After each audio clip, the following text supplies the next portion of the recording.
മഹാനായ പ്രവാചകൻ അവിടെന്ന് പറയുകയാണ്, അർബഉൻ മിൻ കുനൂസിൽ ജന്ന,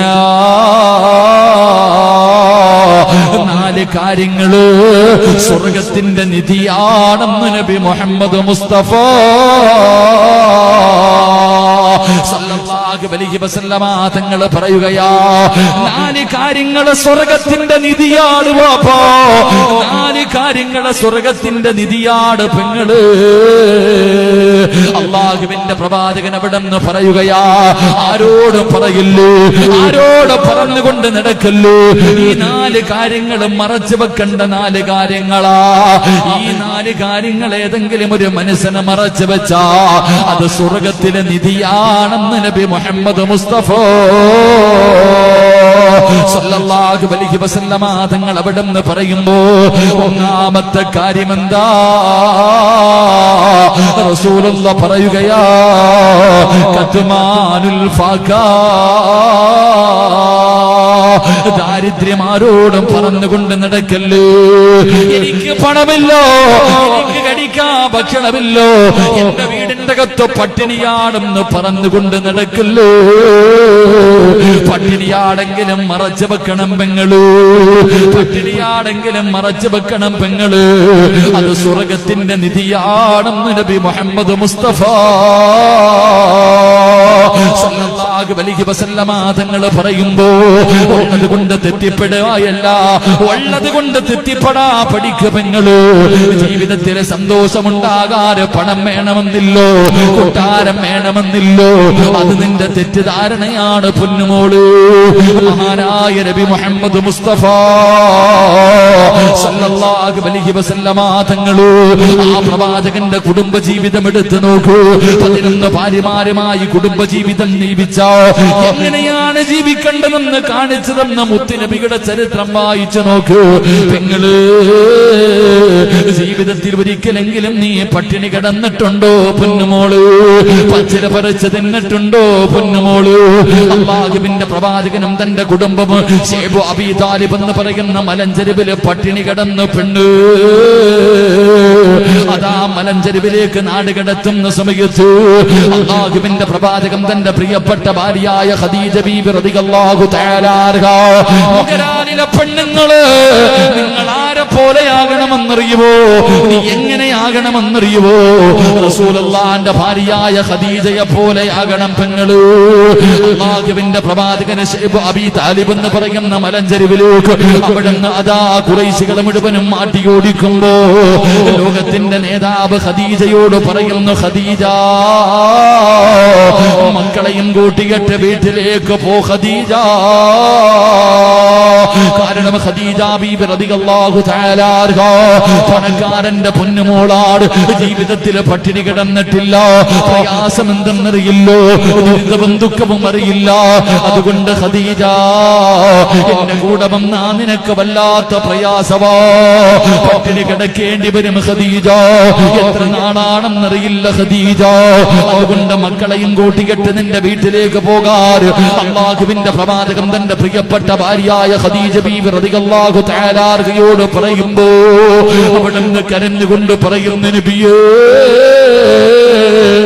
എന്നെ പറഞ്ഞു വിടല്ലേ നബിയേ, എന്നെ പറഞ്ഞു വിടല്ലേ നബിയേ, ഈ ഖദീജ കൂടെയുണ്ട് നബിയേ, മരിക്കുന്ന കാലത്തോളം പട്ടിണിയാണെങ്കിലും സന്തോഷമാണെങ്കിലും മരിക്കുന്ന കാലം വരെ ഞാൻ കൂടെയുണ്ട് നബിയേ, എന്നെ പറഞ്ഞു വിടല്ലേ എന്ന് ഭർത്താവിന്റെ കയ്യിൽ പിടിച്ച് കരഞ്ഞുകൊണ്ട് പറഞ്ഞ ഖദീജ, നിങ്ങള് പച്ചില പറിച്ച് കഴിച്ച പൊന്നുമോള്, കഴിക്കാൻ ഭക്ഷണമില്ലാതെ വൃക്ഷത്തിന്റെ ഇലകൾ പറിച്ചിട്ട് കഴിക്കുകയാണ്, മൃഗങ്ങൾ കാഷ്ടിക്കുന്നത് പോലെ അവിടുന്ന് പ്രവാചകനും കുടുംബവും കാഷ്ടിക്കുകയാ. ഒരു പരാതിയുമില്ലായിരുന്നു, ഒരു പരിഭവവുമില്ലായിരുന്നു. നിങ്ങള് റസൂലുള്ളാഹിന്റെ ഓരോ ഭാര്യമാരുടെ ചരിത്രം എടുത്തു നോക്കൂ. മഹദിയായ ആയിഷ ബീബി റളിയല്ലാഹു തആല അൻഹാ അവിടെന്ന് പറയുകയാ, എന്റെ വീടിന്റെ അകത്തെങ്ങാനും വിളക്കിന്റെ അകത്ത് പിടിക്കുന്ന എണ്ണയുണ്ടായിരുന്നെങ്കിൽ വിശപ്പ് കാരണം ദാഹം കാരണം ഞാനതെടുത്ത് കുടിക്കുമായിരുന്നു സഹാബാ. അതാ ആയിഷ ബീബി പറയുകയാ, അല്ലാഹുവിന്റെ പ്രവാചകന് വഫാത്താകുന്നതിന്റെ തലേ ദിവസം വീടിന്റെ അകത്ത് വിളക്ക് കത്തിച്ചില്ല. അവിടുത്തെ പടയെങ്കിൽ പടയമായിരുന്നു. നിങ്ങളെ വല്ലാത്ത ദാരിദ്ര്യമായിരുന്നു. ഒരിക്കൽ അല്ലാഹുവിന്റെ പ്രവാചകന് വീടിന്റെ അകത്തേക്ക് കടന്നു വന്നിട്ട് അവിടുന്ന് ചോദിച്ചു, ആയിഷ, കടിക്കാൻ വല്ലതുമുണ്ടോ ആയിഷ? ഭർത്താവ് വിശന്നുകൊണ്ട് വീടിന്റെ അകത്ത് വന്ന് ഭാര്യയോട് ഭക്ഷണം ചോദിക്കുമ്പോ ആയിഷ ബീബി നിന്ന് കരയുകയാ. കാരണം കൊടുക്കാനൊന്നുമില്ലോ, കാരണം കൊടുക്കാനൊന്നുമില്ലോ. അല്ലാഹുവിന്റെ പ്രവാചകന് കാര്യം മനസ്സിലായി. അവിടുന്ന് ചോദിച്ചു, ആയിഷ, കുടിക്കാൻ ഇത്തിരി വെള്ളമെങ്കിലും താ ആയിഷ. അല്ലാഹുവിന്റെ പ്രവാചകൻ അവിടുന്ന് ചോദിക്കുമ്പോ ആയിഷ ബീവി റളിയല്ലാഹു തആല മുഖം പൊത്തിപ്പിടിച്ചിട്ട് നിന്ന് പൊട്ടിക്കരയുകയാ. കാരണം കൊടുക്കാ പച്ചവെള്ളം പോലുമില്ലോ. തന്റെ പൊന്നാര ഭാര്യ കരയുന്നത് കണ്ടപ്പോ കെട്ടിപ്പിടിച്ചിട്ട് പറഞ്ഞു, ആയിഷ, നീ എന്റെ കൂടെ ഇല്ലേ ആയിഷ?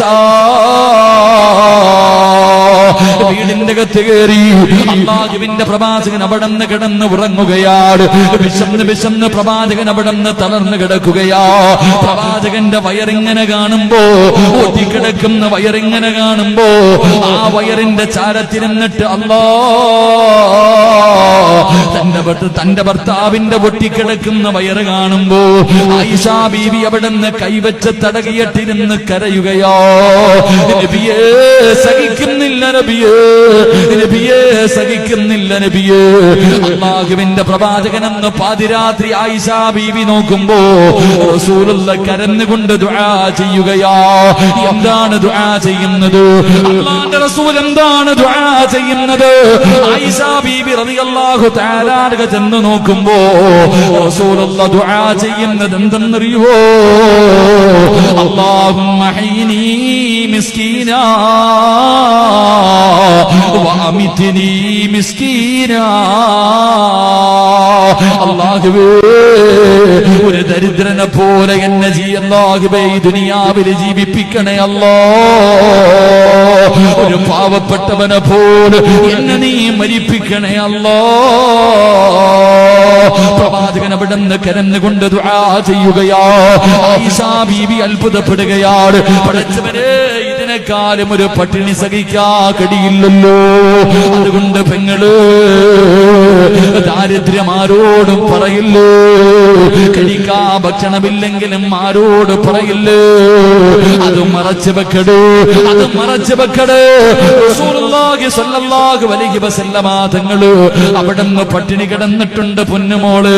അതുകൊണ്ട് പ്രവാചകൻ അവിടുന്ന് പറയുകയാണ്, അർബഉൻ മിൻ കുനൂസിൽ ജന്നാ. അല്ലാഹുവിന്റെ സ്വർഗ്ഗത്തിലെ നിധികളിൽപ്പെട്ട ഒന്നാമത്തെ നിധി ഏതെന്നറിയുമോ? കതുമാരുൽ ഫാഖാ, ദാരിദ്ര്യം മറച്ചു വെക്കലാണെന്ന് മുത്തുനബി മുഹമ്മദ് മുസ്തഫ